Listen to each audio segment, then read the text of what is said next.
Breaking news చూస్తున్నారు. Dilsukh Nagar MBA విద్యార్థిని సాహితీ అనుమానాస్పద మృతి ఇప్పుడు సంచలనంగా మారింది.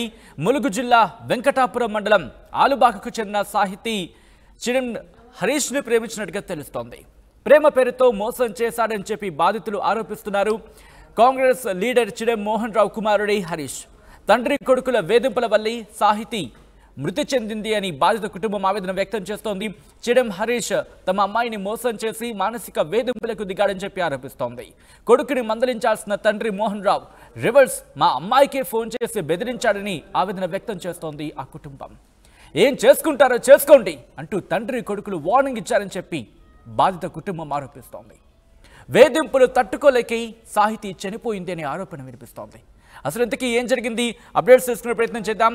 మా ప్రతినిధి విద్యాసాగర్ అప్డేట్స్ అందించేందుకు లైవ్లో జాయిన్ అవుతున్నారు. విద్యాసాగర్, సాహితీ మృతి కేసులో పోలీసులు ఏమంటున్నారు? Thank you Sachin. ఏదైతే సాహితీ అనుమానాస్పద మృతి అయితే హ్యాంగింగ్ చేసుకోవడం దిల్సుఖ్ నగర్ హాస్టల్లోనే ఆత్మహత్య చేసుకున్న నేపథ్యం కావచ్చు, అలాగే ఇటు చీడం మోహన్ రావు ఈయన బడా రాజకీయవేత్త, అక్కడ ఏదైతే పిఏసిఎస్ అధ్యక్షునిగా ఉన్నాడు, మాజీ మండల పార్టీ అధ్యక్షుడు కూడా. ములుగు జిల్లా వెంకటాపురం మండలం అలుబాక గ్రామానికి చెందినటువంటి చిడం మోహన్ రావు బడా రాజకీయవేత్త. అయితే మోహన్ రావుకి అలాగే సాహితీ తల్లిదండ్రులకు గతంలో ఒకే ఊరు కావడంతో స్నేహం ఉంది. ఆ స్నేహమే ఈ అమ్మాయి ఏదైతే సాహితీతో ప్రేమ వ్యవహారంలో కొనసాగిందని చెప్పేసి అయితే కొంతమంది అక్కడ గ్రామస్తులు ఆరోపిస్తున్న క్రమంలో తను తరచూ వేధించేవాడు, ఏదైతే మోహన్ రావు కుమారుడు హరీష్ తరచూ వేధించేవాడు అని చెప్పేసి అయితే ఆ సాహితీ కుటుంబ సభ్యులు చెప్తున్న క్రమంలో ఏదైతే అదే హాస్టల్లో ఉరివేసుకొని ఆత్మహత్యకు ఓడిగట్టింది. ముఖ్యంగా ఆత్మహత్యకు గల కారణాలు తన ఆ సాహితీ మేనమామ మాత్రం పూర్తిగా ఒక బడా రాజకీయవేత్త మోహన్ రావు కుమారుడు తరచూ వేధించడం వల్లనే నా కోడలు చనిపోయిందని చెప్పేసి అయితే ఆ మేనమామ సాహితీ మేనమామ ఆరోపిస్తున్నారు. కుటుంబ సభ్యులు కూడా ఆరోపిస్తున్న క్రమంలో గ్రామంలో పెద్ద విషాద ఛాయలు అయితే అలుముకున్నాయని చెప్పచ్చు. విషయం తెలుసుకున్న వెంటనే గ్రామస్తులు అలుబాకలో పెద్ద ఎత్తున ఏదైతే ఆ సాహితీ కుటుంబ సభ్యులు చిన్న ఫ్యాన్సీ ఆ షాప్ నడుపుకుంటూ జీవనం కొనసాగిస్తా ఉన్నారు. సాహితీకి ఒక తమ్ముడు కూడా ఉన్నాడు. వీళ్ళంతా కూడా ఎంబీఏ చదవడం కోసం ఇటీవలే ఒక సాఫ్ట్వేర్ కంపెనీలో చిన్న జాబ్ కూడా వచ్చిందనేది అయితే గ్రామస్తులు చెప్తా ఉన్నారు. ముఖ్యంగా చూడొచ్చు ఇక్కడ దిల్సుఖ్ నగర్ హాస్టల్లో తను ఆత్మహత్య చేసుకోవడం, హ్యాంగింగ్ చేసుకుని గురి వేసుకొని ఆత్మహత్య చేసుకోవడంతో అయితే గ్రామంలో విషాద ఛాయలు అనుకోవచ్చు. చిడం మోహన్ రావుకి విషయం తెలిపినప్పటికీ కుటుంబ సభ్యులు తెలిపినప్పటికీ కూడా తను మీరు నా కొడుకు అలాంటి వాడు కాదు, మీరు ఏం చేసుకుంటారో చేసుకోండి అని చెప్పేసి అయితే రివర్స్ గా ముఖ్యంగా సాహితీ కుటుంబం అంటే వేధింపులకు సంబంధించి ఏమైనా ఆధారాలు చెబుతుందా? ఎప్పటి నుంచి వేధింపులు మొదలయ్యాయని చెప్తోంది?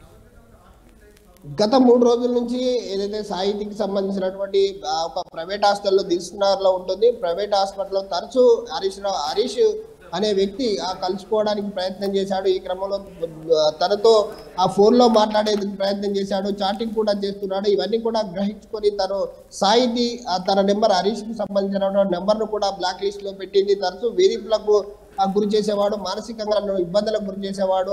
ఆ ఇబ్బందులు తట్టుకోలేకనే నేను ఆత్మహత్య చేసుకుంటున్నానని చెప్పేసి కుటుంబ సభ్యులు చెప్తా ఉన్నారు. ముఖ్యంగా చూడొచ్చు ఇది ఏదైతే సేమ్ ఒకటే గ్రామం వెంకటాపురం మండలం అలుబాక గ్రామానికి చెందినటువంటి ఇద్దరు, అటు మోహన్ రావు కావచ్చు ఆ తండ్రి ఏదైతే వెంకట సుబ్బయ్య ఏదైతే సాహితీ తండ్రి, ఇద్దరు కూడా స్నేహితులే అని చెప్పేసి గ్రామస్తులు చెప్తా ఉన్నారు. ఆ స్నేహమే ఇద్దరు దూరం తీసుకొచ్చింది. ఈ అమ్మాయి సాహితీతో పరిచయం ఏర్పాటు చేసేందుకు హరీష్ కూడా హైదరాబాద్ లోనే ఉంటూ తను కూడా ఒక సాఫ్ట్వేర్ లో జాబ్ చేస్తున్నట్టయితే మనకు తెలుస్తా ఉంది. సో ఇదంతా కూడా 3 రోజుల నుంచి జరుగుతూ ఉంది. దీనికి సంబంధించి పూర్తిగా హరీష్ వేధింపుల వల్లనే తన కూతురు ఆత్మహత్య చేసుకున్నదని కుటుంబ సభ్యులు ఆరోపిస్తున్నారు. పూర్తిగానైతే 3 రోజుల నుంచి ఇది తరచూ వేధింపులకు గురి చేసేవాడు హరీష్ అని చెప్పేసి అయితే కుటుంబ సభ్యులు ఆరోపిస్తున్నారు. హరీష్ వేధిస్తున్నానని చెప్పి సాహితీ కుటుంబ సభ్యులతో ఏమైనా చెప్పేదంట? ఓకే, నిన్న ఏదైతే సాహితీకి సంబంధించినటువంటి తల్లికి ఫోన్ చేయడం జరిగింది. ఫోన్ చేసిన క్రమంలో తల్లికి ఫోన్ చేస్తే తల్లి కూడా మోహన్ రావుకు ఫోన్ చేసిందంట. మోహన్ రావుకు ఫోన్ చేయడంతో మోహన్ రావు కూడా నా కొడుకు అలాంటి వాడు కాదు, వేధింపులకు గురి చేసేవాడు కాదు, నాకు కొడుకు అలాంటి చెడు పనులు చేయరు, మీకు దిక్కున్న చోట చెప్పుకోండి అని చెప్పేసి ఆ తల్లి కూడా చెప్పిన సందర్భం కూడా మనకు ఆ తల్లి స్పష్టంగా మనం ఫోన్లో ఇంతకుముందే తల్లితో మాట్లాడినాము. తల్లి కూడా చెప్తా ఉంది, నా కూతురు విషయంలో నేను మోహన్ రావుతో మాట్లాడడానికి ప్రయత్నం చేశాను, కానీ తనకున్నటువంటి రాజకీయ పలుకుబడి కావచ్చు, తను వెంకటాపురం కాంగ్రెస్ మండల అధ్యక్షునిగా కొనసాగుతున్నాడు. ప్రస్తుతం అయితే గతంలో అధ్యక్షునిగా చేశాడు. ప్రస్తుతం పిఎస్సిఎస్ వెంకటాపూర్ అధ్యక్షులుగా ఉన్నాడు. రాజకీయ పలుకుబడి ఉన్నది. బడా రాజకీయ నాయకుడే మోహన్ రావు. కానీ ఈ విషయాన్ని తన కూతురుకు సంబంధించినటువంటి విషయాన్ని తల్లి మోహన్ రావుకు చెప్పే క్రమంలో తను నా కొడుకు అలాంటి వాడు కాదు, మీరు ఏం చేసుకుంటారో చేసుకోండి అని చెప్పేసి అయితే మోహన్ రావు మాట్లాడినట్టయితే తల్లి మనకు చెప్తా ఉంది. Sachin right thank you Vidyasagar for the update. So మొత్తంగా అయితే మాత్రం దీనికి సంబంధించి పోలీసుల విచారణ పూర్తి స్థాయిలో జరుగుతోంది. బ్రేకింగ్ న్యూస్ చూస్తున్నారు. సంచలనంగా మారింది దిల్సుఖ్ నగర్ ఎంబీఏ విద్యార్థిని సాహితీ అనుమానాస్పద మృతి. ములుగు జిల్లా వెంకటాపురం మండలం ఆలుబాకకు చెందిన సాహితీ చిడెం హరీష్ ని ప్రేమించినట్టుగా తెలుస్తోంది. ప్రేమ పేరుతో మోసం చేశాడని చెప్పి బాధితుల కుటుంబం ఆరోపిస్తోంది. కాంగ్రెస్ లీడర్ చిడెం మోహన్ రావు కుమారుడి హరీష్ తండ్రి కొడుకుల వేధింపుల వల్లే సాహితీ మరణించింది అని చెప్పి బాధిత కుటుంబం ఆవేదన వ్యక్తం చేస్తోంది. చిడెం హరీష్ తన అమ్మాయిని మోసం చేసి మానసిక వేధింపులకు దిగాడని చెప్పి ఆరోపిస్తున్నారు ఆ కుటుంబ సభ్యులు. కొడుకుని మందలించాల్సిన తండ్రి మోహన్ రావు రివర్స్ మా అమ్మాయికి ఫోన్ చేసి బెదిరించాడంటూ కూడా ఆవేదన వ్యక్తం చేస్తోంది ఆ కుటుంబం. ఏం చేసుకుంటారో చేసుకోండి అంటూ తండ్రి కొడుకులు వార్నింగ్ ఇచ్చినట్టుగా చెబుతోంది ఆ కుటుంబం. వేధింపులు తట్టుకోలేకి సాహితీ మరణించింది అని ఆరోపణలు కూడా వినిపిస్తున్నాయి. ఇందుకీ సాహితీ కుటుంబం ఏమంటోంది ఇప్పుడు చూద్దాం.